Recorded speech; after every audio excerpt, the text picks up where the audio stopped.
کیا حاصل ہوا میرے بچوں، کیا حاصل ہوا؟ کبھی اس پہ غور کیا تم نے؟ اب یہ بتاؤ کہ جن بچوں نے مار کھایا ہے، انجری ہوئی ہے، ان پہ قانونی مقدمہ چلے گا، کیس ہو چلے گا ان پہ، وہ جیل جائیں گے، وہ اندر رہیں گے، اور ماں باپ ان کے وکیلوں کے پیچھے اپنی ساری جائیداد جو بھی تھوڑی بہت بچی ہوگی، بہت زیادہ جائیداد بھی نہیں ہے، جو تھوڑی بہت جائیداد بچی ہوگی وہ بھی ان وکیلوں کے کورٹ کچہری کے چکر میں ضائع ہو جائے گی۔ اس کے علاوہ ٹینشن، بلا وجہ کا ٹینشن، بدنامی، رسوائی، اور آگے اندھیرا ہی اندھیرا۔ کہیں کوئی پھر سرکاری نوکری نہیں مل سکتی، کہیں باہر نہیں جا سکتے، پاسپورٹ، ویزا سب ختم۔ یہ کیا حاصل کر رہے ہیں تھوڑے سے جذبات میں آ کے؟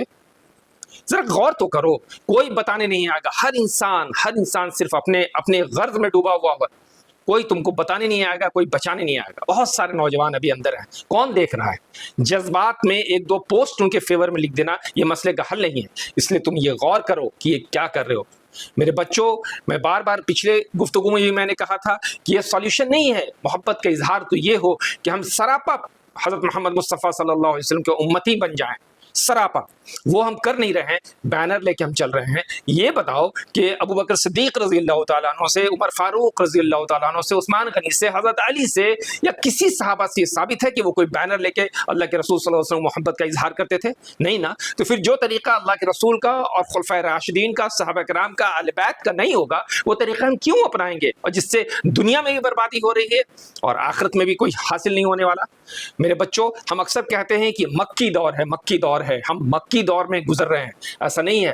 مکی دور میں ظلم تو تھا کہ مسلمانوں پہ ظلم تو ہو رہا تھا، لیکن رسوائی نہیں تھی، ذلت نہیں تھی۔ آج رسوائی کے ساتھ ساتھ ذلت ہے، ذلیل کیا جا رہا ہے۔ وہ علماء کرام جن کے نام کے آگے القاب لگتا ہے، پیچھے لگتا ہے، ان کو برے طریقے سے ایڈریس کیا جا رہا ہے، پٹائی ہو رہی ہے، اور ایسی بات بولی جا رہی ہے اور باقی لوگ تالی بجا رہے ہیں۔ یہ رسوائی ہے، ذلت ہے، یہ اللہ کا عذاب ہے۔ اس کو سمجھ لو ابھی۔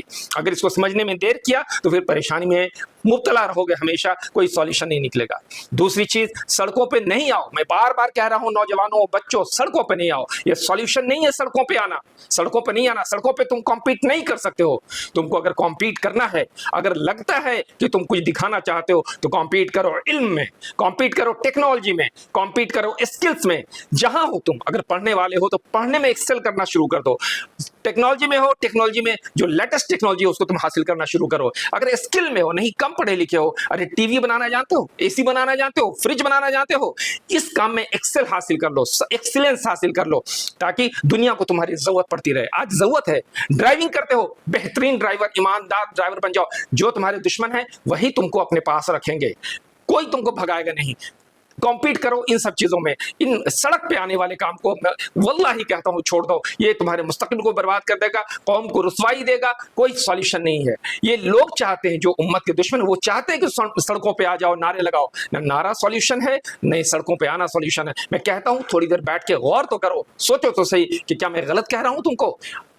فکر کرو۔ تم ذرا سا سنور جاؤ گے، سنبھل جاؤ گے تو یقین جانو صرف اکیلے نہیں سنورو گے اور سنبھلو گے، بلکہ تم اپنی قوم کو سنبھال لو گے، اپنے گھر والوں کو۔ تم ایک پہ 10 لوگ جڑے ہوئے ہیں۔ اگر تم ایک پریشان ہوتے ہو، اندھیری کوٹری میں چلے جاتے ہو، تو سمجھو کہ تمہارا خاندان برباد ہو جاتا ہے۔ اگر تم ایک سنبھل جاتے ہو تو آنے والے جنریشن کو سنبھالنے والے بن جاؤ گے۔ اس لیے میں پھر ایک بار تم سے ریکویسٹ کرتا ہوں، یہ گزارش کرتا ہوں کہ سڑکوں پہ نہیں آؤ، امن کے سوداگر بنو، امن کے، نفرت کے سوداگر نہیں، زہر کے سوداگر نہیں، چڑ کے، مطلب نعرے بازی کس کے نہیں، امن کے پیامبر بن جاؤ، امن کے پیامبر۔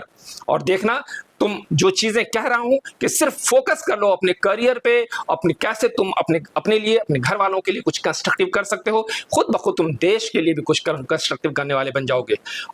بس بہت درد کے ساتھ، آج کام سے تھکا ہوا تھا، وقت بھی نہیں تھا، لیکن پھر بھی جب خبریں آنے لگی بریلی سے تو بہت تکلیف ہوا۔ اپنے تکلیف کو ظاہر کرنے کے لیے، آپ سے شیئر کرنے کے لیے آپ کے پاس حاضر ہوا۔ بہت بہت شکریہ۔ میری باتوں پہ دھیان رکھیں گے۔ جزاک اللہ۔